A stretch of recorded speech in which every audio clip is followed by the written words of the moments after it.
Utan den här typen av åtgärder så kommer vi se en fortsatt försämring av Östersjöns status.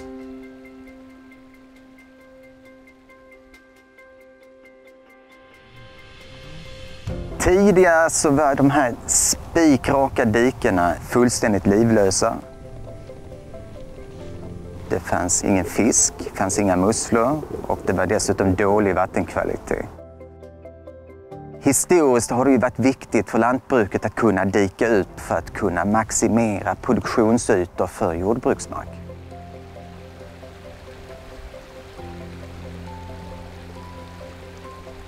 I våra två projektområden, Klingavälsån och Fyleån, så har vi återmeandrat nästan 6 kilometer vattendrag. Vi har gjort vattendragens längd kurvigare, meandrande som det heter. Då ökar man kantzonen, alltså kontakten mellan vatten och landet. Eftersom man har skaffat kantzoner och man har svämplanen här. Svämplanen är alltså den marken som kan svämmas över vid ett höga vattenflöde. Så har ju kontaktperioden och vattnets uppehållstid blivit väsentligt mycket längre än tidigare. Och därmed så kan ju näringsämnen tas upp i vattendraget istället för att hamna ute i Östersjön.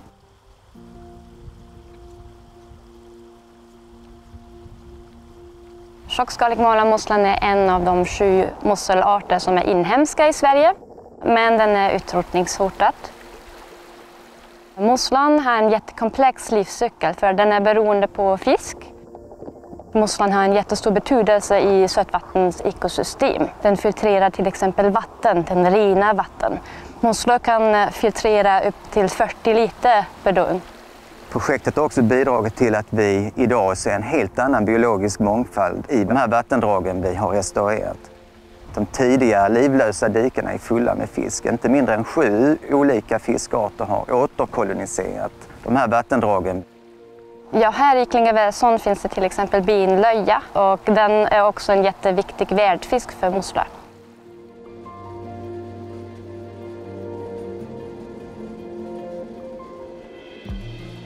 En av de viktigare delarna är att det kommer till nytta för oss människor i form av ökat rekreationsvärde och en förbättrad lokal ekonomi. Samhället tjänar ju pengar på att vi får ut mer turister och besökare i områdena. Vi tjänar pengar på att naturen själv läker sår, att naturen själv renar vattnet. Hela paketet med mussla, fisk, vattenkvalitet, människa, rekreation tror jag är storheten med projektet.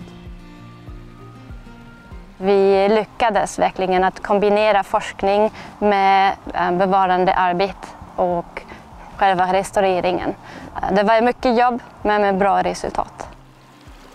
Om vi ska ha ett levande hav och en levande miljö för våra kommande generationer så är det viktigt att vi stärker den gröna infrastrukturen i hela våra avrinningsområden.